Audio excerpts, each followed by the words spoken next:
भारत के 10 शानदार ऐतिहासिक किले। प्राचीन काल में विशालकाय महल और मंदिर बनते थे। नगर को चारों ओर से सुरक्षित करने के लिए परकोटे बनते थे, अर्थात चारों ओर विशालकाय पत्थरों की दीवारें होती थीं और उन दीवारों में चारों दिशाओं में 4 दरवाजे होते थे। मध्यकाल में विदेशी आक्रमण के चलते भव्य किले बनाए जाने लगे।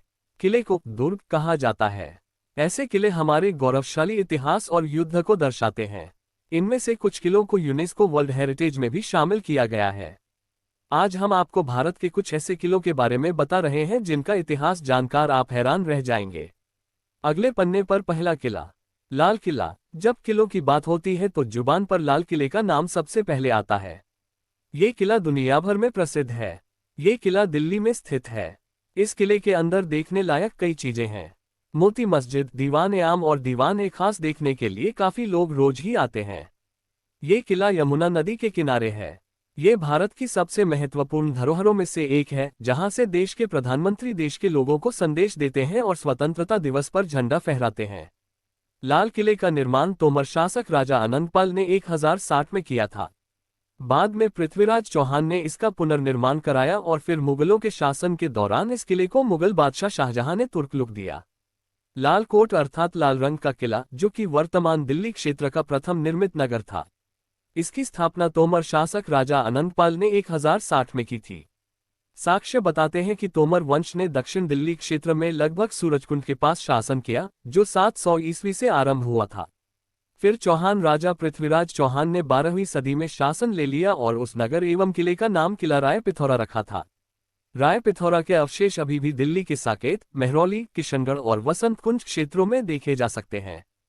अगले पन्ने पर दूसरा किला, आगरा का किला। उत्तर प्रदेश के आगरा में स्थित आगरा का किला यूनेस्को की विश्व धरोहर स्थलों की सूची में दर्ज है।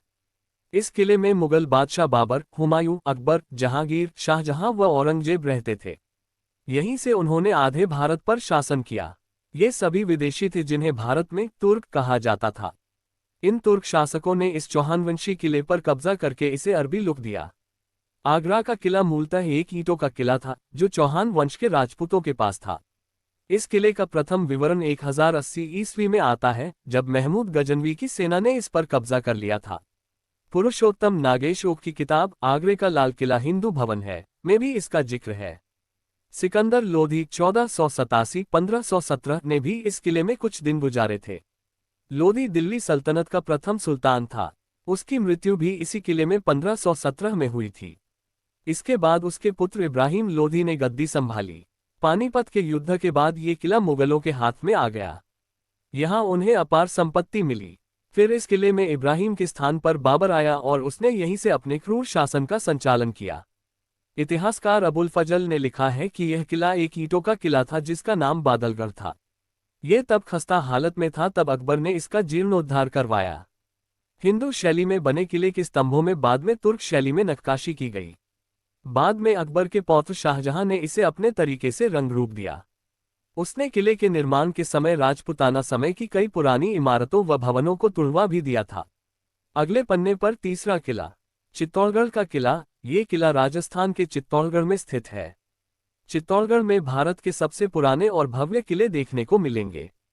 उन्हीं किलों में से एक चित्तौड़ का किला है। ये किला बेराच नदी के किनारे स्थित जमीन से लगभग 500 फुट ऊंचाई वाली एक पहाड़ी पर बना हुआ है। इसे पानी का किला भी कहा जाता है, क्योंकि यहाँ 84 पानी की जगहें हैं। चित्तौड़गढ़ का किला चित्तौड़गढ़ बूंदी रोड से लगभग 4 से 5 किलोमीटर की दूरी पर स्थित है। इस किले में 7 दरवाजे हैं जिनके नाम हिंदू देवताओं के नाम पर पड़े हैं। प्रथम प्रवेश द्वार पैदल पोल के नाम से जाना जाता है, जिसके बाद भैरव पोल, हनुमान पोल, गणेश पोल, जोली पोल, लक्ष्मण पोल और अंत में राम पोल है, जो सन 1459 में बनवाया गया था। किले की पूर्वी दिशा में स्थित प्रवेश द्वार को सूरज पोल कहा जाता है। इस किले में कई सुंदर मंदिरों के साथ साथ रानी पद्मिनी और महाराणा कुंभा के शानदार महल हैं। हालांकि इस किले के कई हिस्से अब खंडहर में बदल चुके हैं। लगभग 700 एकड़ के क्षेत्र में फैला चित्तौड़गढ़ का ये किला राजपूत शौर्य के इतिहास में गौरवपूर्ण स्थान रखता है। ये किला 7वीं से 16वीं शताब्दी तक सत्ता का एक महत्वपूर्ण केंद्र हुआ करता था। इस किले पर 3 बार आक्रमण किए गए। पहला आक्रमण सन 1303 में अलाउद्दीन खिलजी द्वारा, दूसरा सन 1535 में गुजरात के बहादुर शाह द्वारा तथा तीसरा सन 1567-68 में मुगल बादशाह अकबर द्वारा किया गया था। अगले पन्ने पर चौथा किला, सोनार किला। राजस्थान में पहाड़ी दुर्ग, जल दुर्ग, वन दुर्ग और रेगिस्तानी दुर्ग के बेमिसाल उदाहरण देखने को मिलते हैं। जैसलमेर के किले को रेगिस्तानी दुर्ग कहते हैं। रेगिस्तान के बीचों बीच स्थित ये दुनिया के सबसे बड़े किलों में से एक है। इसे रावल जायसवाल ने 1156 ईस्वी में बनवाया था। जैसलमेर किले को सोनार किले के नाम से भी जाना जाता है। सुबह सूर्य की अरुण चमकीली किरणें जब इस दुर्ग पर पड़ती हैं तो बालू मिट्टी के रंग परावर्तन से ये किला पीले रंग से दमक उठता है। सोने सी आभा देने के कारण इसे सोनार किला या गोल्डन फोर्ट भी कहा जाता है। इस दुर्ग की विशालता का अंदाजा इसी से लगाया जा सकता है कि इस दुर्ग के चारों ओर 99 गढ़ बने हुए हैं। इनमें से 92 गढ़ों का निर्माण 1633 से 1647 के बीच हुआ था।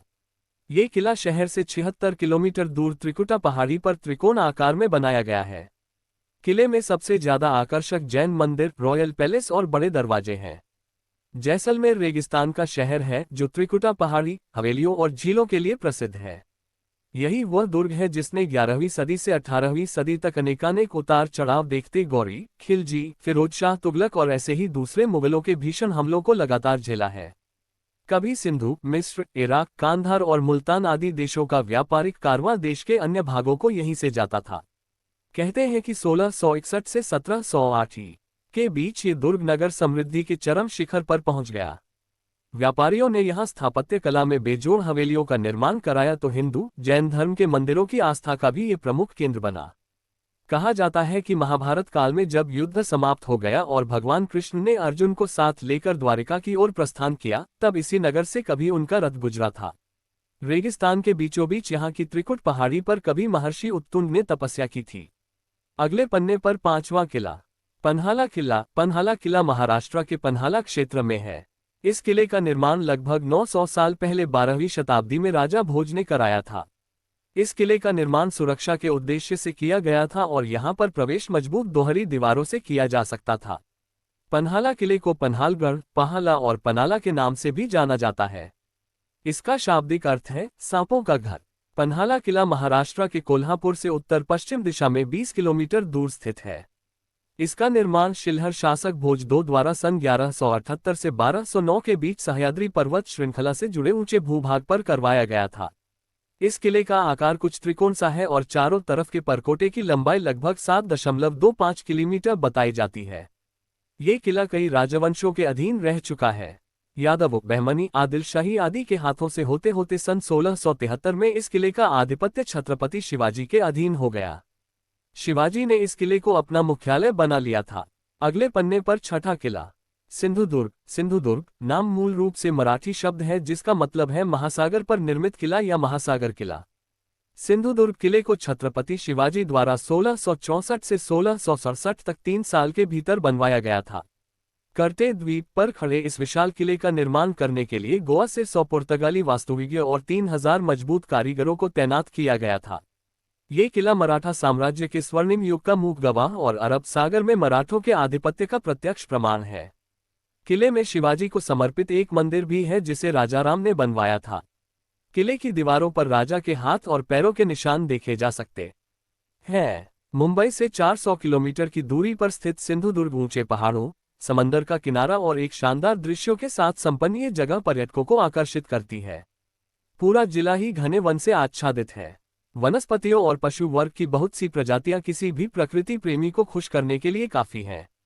तेंदुआ, जंगली सुअर, नेवला, जंगली खरगोश, हाथी, जंगली भैंस और मकाक बंदर जैसे जंगली जानवर यहाँ पाए जाते हैं। सिंधुदुर्ग किले में 42 बुर्ज के साथ टेढ़ी मेढ़ी दीवारें हैं।